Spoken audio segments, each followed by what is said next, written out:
City Bhairaveshwara ಸ್ವಾಮಿ ಅಂದ್ರೆ ತುಂಬಾ powerful ಆದಂತ ಸ್ವಾಮಿ.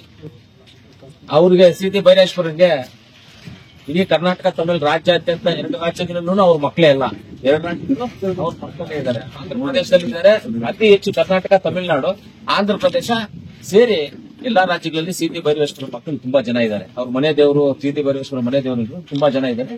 ಅದರಿಂದ ಸಿಟಿ ಭೈರವೇಶ್ವರ ಸ್ವಾಮಿ ಅವರ ಸನ್ನಿಧಿಯಲ್ಲಿ ಬರುವಂತ ಭಕ್ತಾದಿಗಳಿಗೆ ಯಾವುದೇ ಅನಾನುಕೂಲವಾಗಬಾರದು, ಅನುಕೂಲವಾಗಬೇಕು ಅನ್ನೋ ಒಂದು ರೀತಿಯಲ್ಲಿ ಒಂದು ತೀರ್ಮಾನ ತಗೊಂಡು ನಮ್ಮ ಅನಿಲನವರು MLC ಅವರ ಅನುದಾನದಲ್ಲಿ 25 ಲಕ್ಷವನ್ನು ಕೊಟ್ಟು ಮಹಿಳೆಯರಿಗೆ ವಿಶ್ರಾಂತಿ ಗೃಹ ಅಂತ ಒಂದಾಗ್ತಾ ಇದೆ. ಎರಡನೇದು ಅನ್ನದಾಸೋಹ, ಬಂದವರಿಗೆ ಅನ್ನದಾಸೋಹ ಕೊಡೋದಕ್ಕೆ ಒಂದು ಅನ್ನದಾಸೋಹ ಭವನ 1,95 ಲಕ್ಷ ಆಗಿದೆ.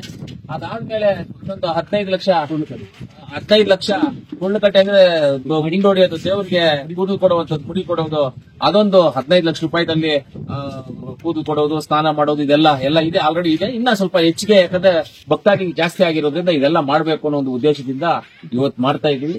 ಆ ಸಿಟಿ ಭೈರವೇಶ್ವರ ಆಶೀರ್ವಾದದಿಂದ ಸಿಟಿ ದೇವಸ್ಥಾನಕ್ಕೆ ಬರುವಂತವ್ರು ಇವತ್ತೇನು ನಮ್ಮ ಕಡಗಟ್ಟೂರು, ಕ್ಯಾಲ್ನೂರು ಈ ಕಡೆಯಿಂದ ಬರೋರಾಗ್ಬೋದು, ಈ ಕಡೆ ರೋಡ್ಗೆಲ್ಲ ಪೂಜೆ ಮಾಡ್ತಾರೆ, ರೋಡ್ಗೆಲ್ಲ ಈ ಸುತ್ತಮುತ್ತ ಸಿಟಿ ಭೈರವೇಶ್ವರ ಬೆಟ್ಟದ ಸುತ್ತಮುತ್ತ ಚೆನ್ನಾಗಿರ್ಬೇಕು ಅನ್ನೋ ಉದ್ದೇಶದಿಂದ ಒಂದು 5 ಕೋಟಿ ರೂಪಾಯಿ ರೋಡು, 3,25 ಲಕ್ಷ ರೂಪಾಯಿ ಒಂದು ಕೆರೆ ಕಟ್ಟೆ ಅಭಿವೃದ್ಧಿ ಎಲ್ಲವನ್ನು ಮಾಡಿ ಸಿಟಿ ಭೈರವೇಶ್ವರ ಬೆಟ್ಟದ ಸುತ್ತಮುತ್ತಲೂ ರೋಡ್ಗಳು ಎಲ್ಲ ಕೆರೆಗಳು ಎಲ್ಲ ಚೆನ್ನಾಗಿರ್ಬೇಕು, ನೀರಾವರಿ ಚೆನ್ನಾಗಿರ್ಬೇಕು, ನಮ್ಮ ರೈತರಿಗೆ ಒಳ್ಳೇದಾಗಬೇಕು ಅನ್ನೋ ಉದ್ದೇಶದಿಂದ ಇವತ್ತು ಇದನ್ನೆಲ್ಲ ಮಾಡ್ಕೊಂಡು ಬಂದಿದ್ದೀವಿ.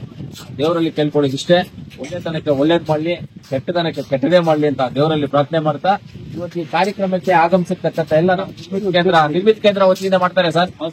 ನಿರ್ಮಿತ ಕೇಂದ್ರ ವತಿಯಿಂದ ಮಾಡ್ತಾರೆ, ನಮ್ಮ ನಿರ್ಮಿತ ಕೇಂದ್ರ ಇವರು ಬಂದಿದ್ದಾರೆ, ಅಶ್ವಿನ್ ಅವರು ಬಂದಿದ್ದಾರೆ, ಆಮೇಲೆ ಎಲ್ಲ ನಮ್ಮ ಶ್ರೀರಾಮಣ್ಣ ಬಂದಿದ್ದಾರೆ, ಬೈರನ್ ಬಂದಿದ್ದಾರೆ, ನಮ್ಮ ಬ್ಲಾಕ್ ಕಾಂಗ್ರೆಸ್ ಅಧ್ಯಕ್ಷರು ರಮೇಶನ್ ಅವರು, ಅನಿಲನ್ ಅವರು, ಸಕಲೇಶನ್ ಅವರು, ಆಮೇಲೆ ನಮ್ಮ ಗೌಡ್ ರೆಡ್ಡಿ, ಎಲ್ಲ ನಮ್ಮ ರಾಮಶಿವನ್ ಅವರು ಎಲ್ಲರೂ ಬಂದಿದ್ದಾರೆ, ಎಲ್ಲ ನಮ್ಮ ನಾಯಕರು ಬಂದಿದ್ದಾರೆ. ಎಲ್ಲರಿಗೂ ನಾನು ಧನ್ಯವಾದ ತಿಳಿಸಿ ಇನ್ನೊಂದ್ಸರಿ ಸಿಟಿ ಭೈರವೇಶ್ವರ ಎಲ್ಲರಿಗೂ ಒಳ್ಳೆ ಆಶೀರ್ವಾದ ಮಾಡಬೇಕು ಅಂತ ಅವರಲ್ಲಿ ಕೇಳ್ಕೊಳ್ತಾ, ಪತ್ರಕರ್ತರಿಗೂ ಅವರಲ್ಲಿ ಕೇಳ್ಕೊಳ್ತಾ